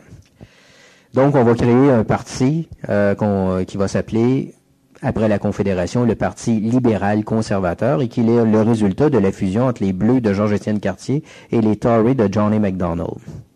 Il va y avoir le même rapprochement entre les deux partis Whig, entre les Rouges du Bas-Canada et puis les Clear Grits, de telle sorte que sous Wilfrid Laurier, on va créer le grand Parti libéral du Canada. Mais le régime de l'Union ne pouvait plus durer très longtemps à cause du problème de l'instabilité ministérielle causée par la nécessaire double majorité. Deuxièmement, parce que le partage des compétences était flou. Là, je vous ai expliqué qu'il y avait des lois qui étaient votées pour chacune des provinces, d'autres qui étaient votées pour l'ensemble du pays. Mais quelle loi devait être votée par tous les députés et quelle loi devait être votée simplement par une section des députés, c'était pas clair. Il y avait un fédéralisme de fait, mais sans aucun partage des compétences établi. Il y avait le problème de la représentation proportionnelle qui n'était toujours pas réglée. Ça déplaisait beaucoup aux Ontariens. En 1864, le traité de réciprocité économique qui avait été signé avec les États-Unis n'est pas renouvelé. Alors là, le Canada se demande, bon, maintenant qu'on peut plus faire de libre-échange avec les États-Unis, on n'a plus notre protection du côté de l'Angleterre. Bon, économiquement, qu'est-ce qu'on va faire? Il faut qu'on se crée un marché canadien. Alors, pour créer un marché canadien, il faut unir les colonies britanniques d'Amérique du Nord et surtout développer un chemin de fer.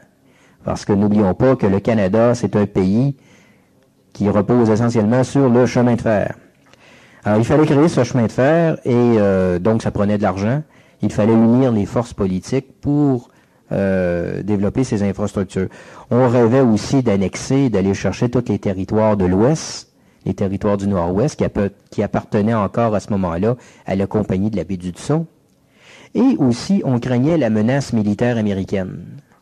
La menace d'annexion américaine s'est surtout faite sentir après 1861, parce que là, les États-Unis sont déchirés dans une guerre civile.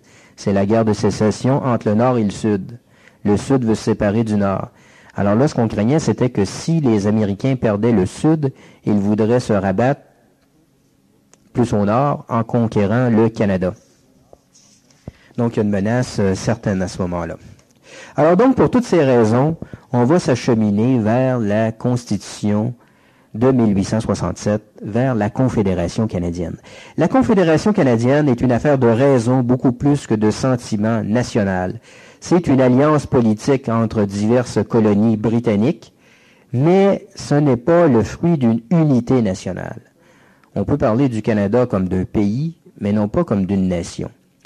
En fait, ce qui est curieux avec la Confédération canadienne, c'est qu'elle repose sur plusieurs malentendus. Premièrement, s'agit-il d'une fédération ou d'une confédération? C'est très différent. Une fédération, c'est un pays qui décide de diviser son territoire en plusieurs États. Mais à l'origine, la souveraineté appartient au pays. Alors qu'une confédération, c'est plusieurs pays souverains qui décident de s'unir pour faire une alliance politique. Alors, le Canada est-il une colonie britannique qui a décidé de se diviser en plusieurs provinces? Ou bien, au contraire, plusieurs États souverains qui ont décidé de former une plus grande unité? En français, il y a une différence entre une fédération et une confédération. Une fédération, la souveraineté appartient à l'État central. Une confédération, la souveraineté appartient aux États provinciaux. Mais en anglais, c'est un synonyme. Il n'y a pas de différence entre federation et confederation. Alors, quand on étudie la querelle constitutionnelle au Canada, très souvent, les malentendus viennent du fait que les mots n'ont pas la même connotation en français et en anglais. Ensuite, est-ce que le Canada, c'est simplement une nation politique ou une nationalité? Encore là, le mot nation n'a pas la même connotation en français et en anglais. Quand on parle en anglais d'une nation, en fait, c'est ce qu'on appelle en français un État-nation. Et quand on parle d'une nation, en français, c'est ce qu'on appelle en anglais une nationality. Alors, c'est pour ça que quand, par exemple, aujourd'hui, les Canadiens français arrivent et disent qu'il faudrait que le Canada repose sur le principe des deux nations, les Anglais disent jamais, c'est impossible. Parce que pour eux, ce serait le principe de deux États-nations, donc de deux pays séparés. Mais pour nous, en français, il peut y avoir un pays avec plusieurs nations à l'intérieur d'un pays. Alors, encore une fois, est-ce que ce régime politique devait être centralisé ou décentralisé? C'était pas clair en 1867. Est-ce qu'on voulait créer un pays indépendant ou le Canada restait une colonie anglaise? Ça restait dans le flou. Est-ce que le Canada devait être un pays bilingue ou bien un pays anglais où on tolérait temporairement du français dans une des provinces? C'était pas clair. Finalement, est-ce que la Confédération de 1867 était un pacte entre deux peuples fondateurs comme le prétendaient les Canadiens français, ou bien simplement une loi impériale, comme le prétendaient les Anglais. Finalement, est-ce qu'on peut dire que la Confédération était un libre choix pour les Canadiens français? D'une certaine mesure, oui, parce que lorsque la Confédération va être adoptée en 1867, il y aura eu un vote chez les députés du Bas-Canada. Alors donc, les députés du Bas-Canada vont voter l'adhésion du Bas-Canada à la nouvelle Constitution. C'était la première fois, en fait, oui, c'était la première fois depuis 1760, depuis la conquête, c'était la première fois que les Anglais nous demandaient notre avis pour un régime politique. C'était déjà un progrès. Mais avions-nous vraiment le choix? Est-ce qu'on avait le choix entre la Confédération canadienne ou l'indépendance du Bas-Canada? Ça, je ne pense pas. Je pense qu'il était certain qu'on devait faire partie de cette unité canadienne. Restait à déterminer les formes, si on nous laissait un certain choix là-dessus. Mais le choix fondamental, nous ne l'avions pas parce qu'il était certain que ni l'Angleterre voulait pas se débarrasser des colonies britanniques d'Amérique du Nord, et surtout, l'Ontario n'aurait pas accepté que le Québec soit un État séparé, un État souverain. En 1864, il y a une grande coalition politique qui regroupe John A. Macdonald, Georges-Étienne Cartier et George Brown. 3 partis forment un gouvernement de coalition pour trouver une solution au problème constitutionnel. Il y a 3 conférences constitutionnelles qui ont lieu à Charlottetown en 1864, à Québec en 1865 et à Londres en 1867. La question qui se pose essentiellement est à savoir si le nouveau pays va être une union législative, donc avec un seul parlement qui va gouverner tout le pays, ou bien une fédération. Les Ontariens auraient préféré l'union législative, les Québécois préféraient définitivement la fédération. Quant aux provinces maritimes, eux autres aussi étaient très autonomistes et préféraient la fédération. Donc finalement, on va faire un compromis, ça va être une fédération, mais une fédération très centralisée. La Confédération canadienne de 1867 est un régime fédéral très centralisé, contrairement à la Fédération américaine de 1787. La Constitution américaine date de 1787, et ça, c'est un régime nettement décentralisé. Mais on avait vu qu'un régime décentralisé amenait des conflits aux États-Unis. Ça avait même amené une guerre civile. Alors, ce qu'on se disait à ce moment-là, c'était, s'il y avait eu aux États-Unis un gouvernement central très fort, il n'y aurait pas actuellement la guerre civile. Donc, pour éviter le même problème, on s'est dit, au Canada, ça nous prend une fédération, mais une fédération avec un gouvernement central très fort. Les provinces maritimes, elles, sont très hésitantes. Sur les 4, il y en a seulement 2 qui vont embarquer. La Nouvelle-Écosse et le Nouveau-Brunswick. Terre-Neuve va se retirer dès la première conférence après Charlottetown. Terre-Neuve va rentrer dans la Confédération seulement en 1949. Quant à l'île du Prince-Édouard, elle va se faire tirer l'oreille. Elle va rentrer seulement en 1871. Donc finalement, tout le monde voyait bien que cette confédération-là était surtout à l'avantage de l'Ontario. Quant au Québec, comme je vous expliquais plus tôt, il n'avait pas vraiment le choix. Mieux valait ça que le régime de l'Union. Alors donc, il y a eu un vote au Parlement en 1865. Dans le Haut-Canada, on a voté en faveur de la Confédération 54 contre 8. 54 députés pour, 8 contre. Donc l'Ontario est à peu près unanime. Dans le Bas-Canada, ça donne 37 contre 25. Mais si on calcule simplement les députés francophones, ça donnait 26 contre 22. Alors donc, les Canadiens français étaient très divisés sur cette question-là. Et surtout, on a décidé de ne pas tenir ni référendum, ni même une élection générale sur cette question-là. Parce que le gouvernement Macdonald, Cartier, Brown savait ou craignait, à juste titre, d'être battu sur ce projet de loi constitutionnel. Donc on s'est dit, on va l'imposer, on va le faire voter par Londres, puis on fera des élections après. Un coup que ce soit rentré dans les lois, les gens ne s'y opposeront plus. D'ailleurs, effectivement, aux premières élections générales de 1867, la plupart des députés qui ont été élus étaient des gens qui s'étaient prononcés en faveur de la Confédération. Maintenant, parlons de cette confédération, de cette loi qu'on appelle l'Acte de l'Amérique du Nord britannique, qui était une loi adoptée par le Parlement de Londres. Il y a 4 provinces. Le Bas-Canada et le Haut-Canada, qu'on rebaptise Québec et Ontario, le Nouveau-Brunswick et la Nouvelle-Écosse. Le nouveau pays va être une monarchie parlementaire à l'anglaise.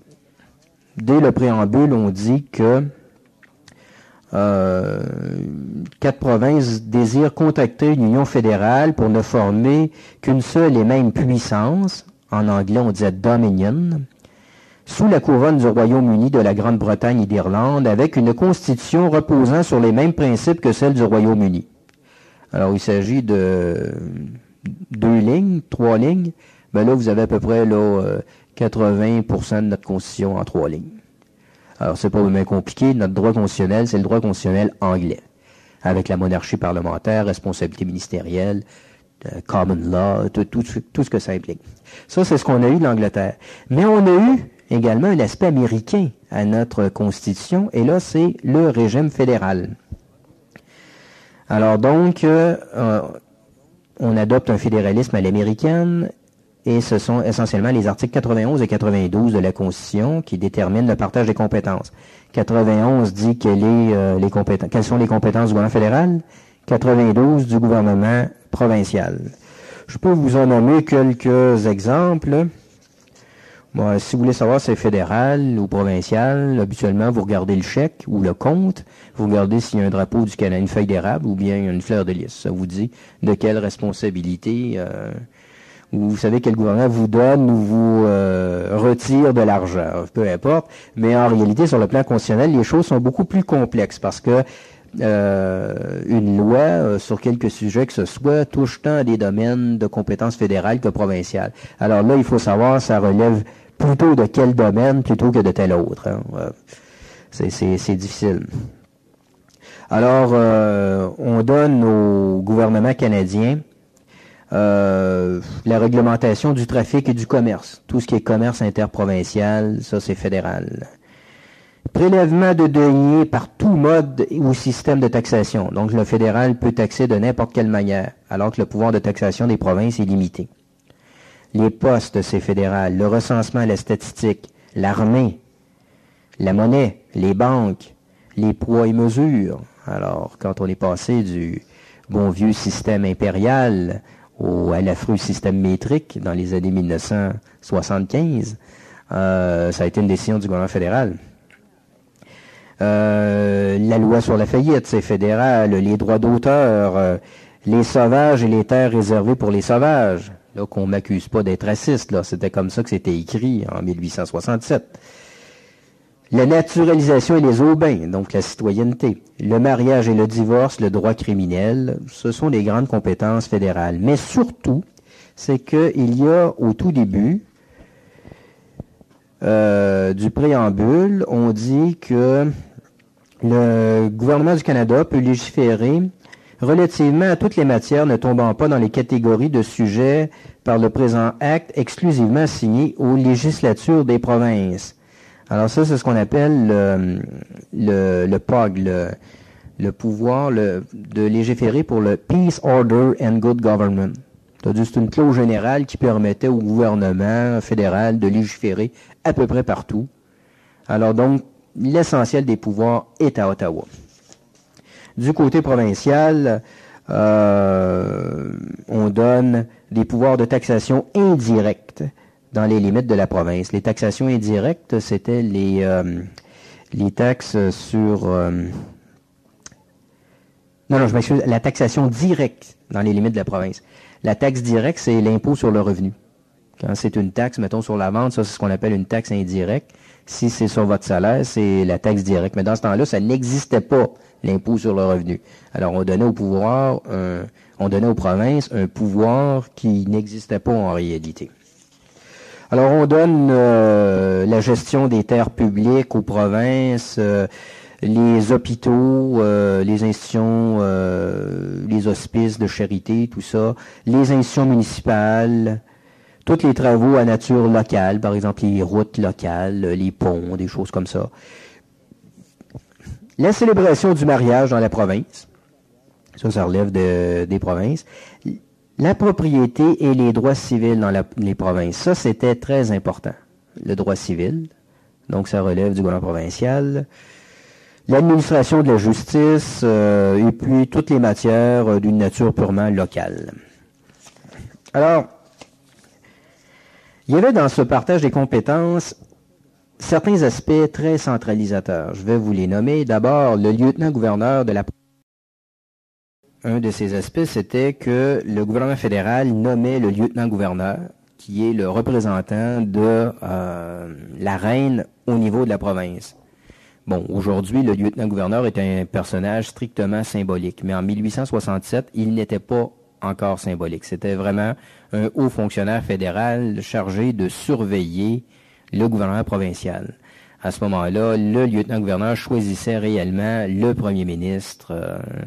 Bon, par la suite, son rôle va s'effacer, mais à ce moment-là, c'était important. Ensuite, le gouvernement fédéral avait ce qu'on appelle le pouvoir de désaveu. Le gouvernement fédéral peut désavouer toute loi adoptée par une province. Et il l'a fait dans les premières années de la Confédération, surtout dans les 20 premières années. La dernière fois que ce pouvoir-là est employé au Canada, c'est en 1943. Il y avait une loi de l'Alberta qui a été désavouée par le gouvernement fédéral. Aujourd'hui, probablement que le gouvernement fédéral n'oserait plus, je dirais même certainement que le gouvernement fédéral n'oserait plus désavouer une loi provinciale.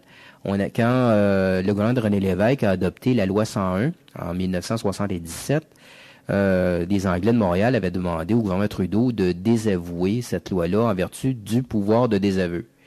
Et puis, on sait que Trudeau n'était pas très, très sympathique au gouvernement à Lévesque, ni à la loi 101, mais il n'a quand même pas été jusque-là. D'ailleurs, même s'il avait voulu désavouer la loi provinciale, il est fort probable que les tribunaux auraient dit que ce droit de désaveu n'existe plus en droit constitutionnel canadien, qu'il est tombé en désuétude. Mais à cette époque-là, il était réel et à de très nombreuses reprises, dans les 20 premières années de la Confédération, on va voir le gouvernement fédéral désavouer des lois provinciales. Ensuite, tous les pouvoirs résiduaires revenaient au fédéral. Donc, tout ce qui n'est pas prévu par la Constitution de 1867, ça relève du gouvernement fédéral. Par exemple, les avions, mettons, les télécommunications, la télévision, toutes les choses qui vont être inventées par la suite, c'est de juridiction fédérale. Alors qu'aux États-Unis, dans la Constitution américaine, tout pouvoir résiduaire, donc tout ce qui n'est pas prévu par la Constitution, relève des États. Alors donc, on voit que la Constitution américaine, à l'origine, est plus décentralisée que la Constitution canadienne. Il y a le pouvoir législatif général, dont je vous ai parlé, le POG, c'est-à-dire le pouvoir de faire des lois pour la peace, order and good government. Il y a les pouvoirs les plus importants tels qu'ils existaient en 1867 sont à Ottawa. Ce qui va arriver, c'est qu'il y a des choses qui étaient très secondaires en 1867 et qui sont aujourd'hui très importantes, comme par exemple les services de santé et les services sociaux. C'est capital aujourd'hui, mais c'était sans importance en 1867. C'est pour ça qu'on avait laissé ça aux provinces. Le fédéral a plus de pouvoir de taxation que les provinces. C'est le fédéral qui nomme les juges des cours supérieures. Donc, les provinces peuvent créer des tribunaux, mais c'est Ottawa qui va nommer les juges de ces tribunaux-là. Finalement, le gouvernement fédéral se réserve le pouvoir de protéger les droits scolaires des minorités religieuses et aussi se réserve le pouvoir sur le mariage et le divorce. Alors ça, c'est très important parce que normalement, le mariage et le divorce, ça relève du droit civil. Ça réduit de juridiction provinciale. Mais les Anglo-Québécois, qui étaient pour la plupart protestants, ne voulaient pas que ce pouvoir reste entre les mains de la province de Québec parce qu'ils savaient que l'Église catholique s'oppose au divorce. Alors donc, ils ont exigé que ce soit le fédéral qui conserve cette juridiction dans l'éventualité d'adopter une loi permettant le divorce, puisque le divorce est permis du côté protestant. C'est la raison principale pour laquelle Monseigneur Bourget, d'ailleurs, va, je ne dirais pas s'opposer à la Constitution de 1867, mais en tout cas, il ne l'approuvera pas. contrairement à l'archevêque de Québec qui va militer en faveur de cette constitution. La plupart des autres évêques aussi vont l'approuver, mais Monseigneur Bourget, lui, va rester neutre, notamment parce qu'il n'aimait pas le fait que la juridiction sur le mariage relève du gouvernement fédéral plutôt que du gouvernement provincial. N'empêche que les députés québécois vont toujours être assez forts pour empêcher une loi sur le divorce jusqu'en 1969. C'est seulement en 1969 que le gouvernement fédéral va adopter une loi sur le divorce. Alors, qu'est-ce qu'il y a eu entre-temps? Entre 1867 et 1969, c'était les anciennes lois des provinces qui étaient en vigueur avant 1867 qui restaient en vigueur. Alors, le divorce était permis en Ontario pour certaines raisons. Il était permis aussi, je pense, en Nouvelle-Écosse, mais c'était des cas assez exceptionnels.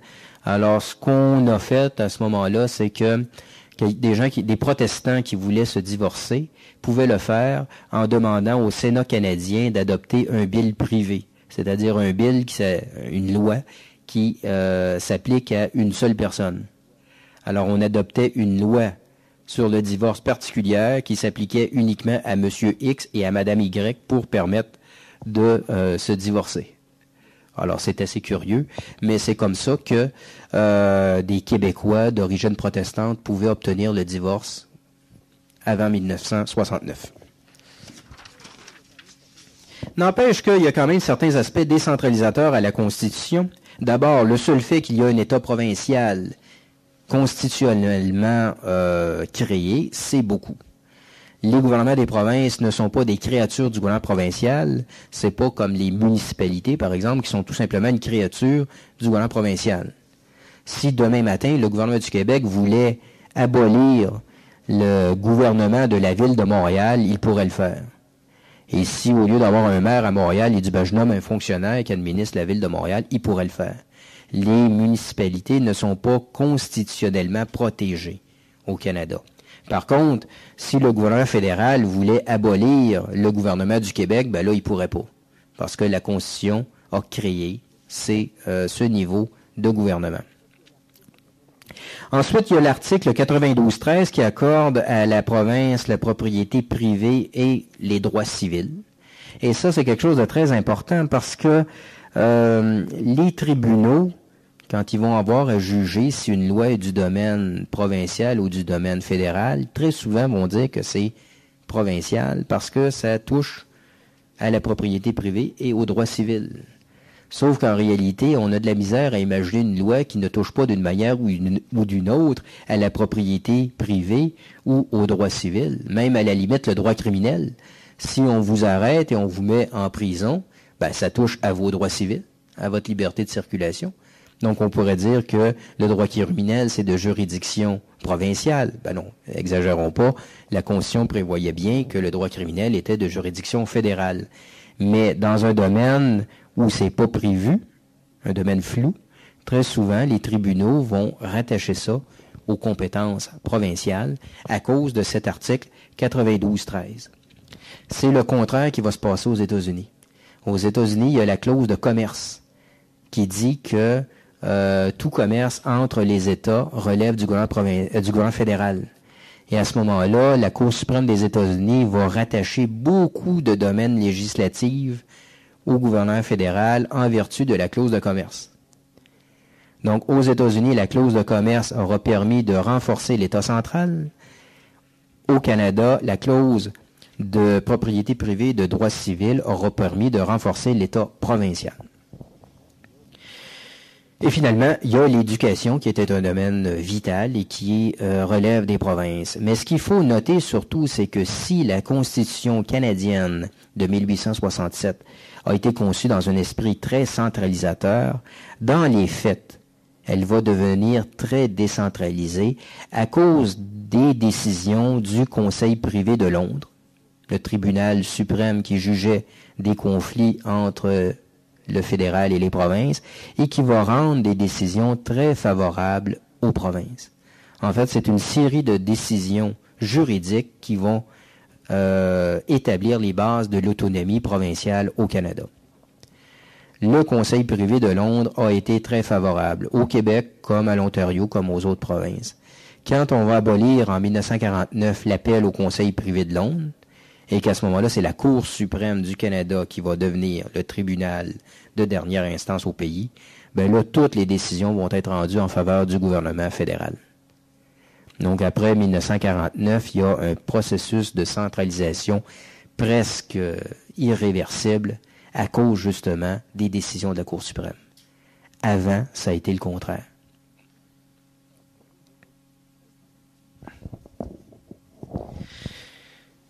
Conclusion. Louis-Hippolyte Lafontaine et Georges-Étienne Cartier ont été des hommes politiques qui ont laissé un bilan largement positif dans notre histoire. En fait, les deux, à leur manière, ont favorisé le progrès de l'autonomie politique des Canadiens français.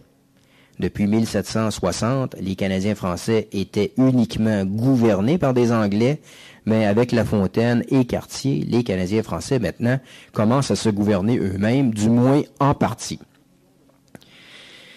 Le bilan de Lafontaine a été d'introduire les Canadiens français dans les postes de pouvoir gouvernementaux, et deuxièmement, de favoriser grandement l'autonomie du Canada par rapport à l'Angleterre. Quant à Georges-Étienne Cartier, le bilan de sa carrière aura été la création d'un État canadien-français et d'un État canadien-français gouverné par des Canadiens français.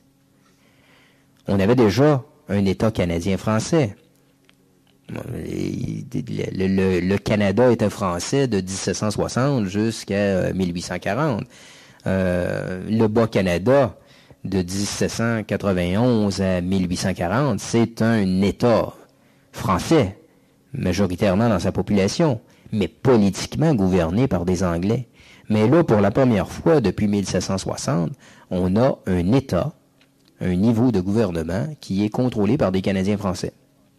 Ce que les Canadiens français en feront est une toute autre affaire. La réalité de l'autonomie provinciale, en réalité, là, elle va être assez limitée. On le verra plus tard. Mais, n'empêche que le principe était là. Nous avions un État canadien-français qui pouvait espérer devenir de plus en plus autonome et peut-être même un jour souverain. Il établissait un partage des pouvoirs politiques entre Canadiens anglais et Canadiens français. Michel Brunet avait une phrase pour résumer ça. Il disait, il dit 1867, c'est bon, mais ne nous faisons pas trop d'illusions. La grande politique puis l'économie, c'était les Anglais, puis les Canadiens français gardaient la culture puis l'agriculture. Alors, les vrais pouvoirs décisionnels restent quand même entre les mains des hommes politiques canadiens français qui sont eux autres mêmes subordonnés, des hommes politiques canadiens anglais qui sont eux-mêmes subordonnés au milieu d'affaires canadien anglais. Mais n'empêche que les Canadiens français ont une certaine autonomie à partir duquel ils pourront travailler au développement de leur société. Au fond, avoir un État fédéré, c'était la seule chose que l'on pouvait avoir en 1867. Ne nous faisons pas d'illusions, il aurait été impossible au Québec d'être à ce moment-là, je ne dis même pas un pays indépendant. Il aurait été impossible au Québec même d'être une colonie séparée de l'Ontario tout en restant dans l'Empire britannique. Géographiquement, l'Ontario et le Québec sont trop unis pour justifier une séparation politique. Une séparation politique est possible si les Canadiens français et les Canadiens anglais le voulaient. Mais géographiquement et économiquement, il est mieux que ces deux ensembles fassent partie de la même autorité politique. Pourquoi? Essentiellement à cause du fleuve Saint-Laurent et essentiellement parce que Montréal, qui fait partie de la province de Québec, c'est le port de mer de toute l'économie canadienne-anglaise. Avec la voie maritime du Saint-Laurent qui va se développer en 1959, l'union économique du Québec et de l'Ontario est encore plus renforcée. Alors donc, ne nous faisons pas d'illusions. En 1867, L'Angleterre n'aurait jamais permis que le Québec devienne un pays souverain, c'est certain. Mais l'Ontario aurait jamais permis que le Québec soit un dominion britannique séparé.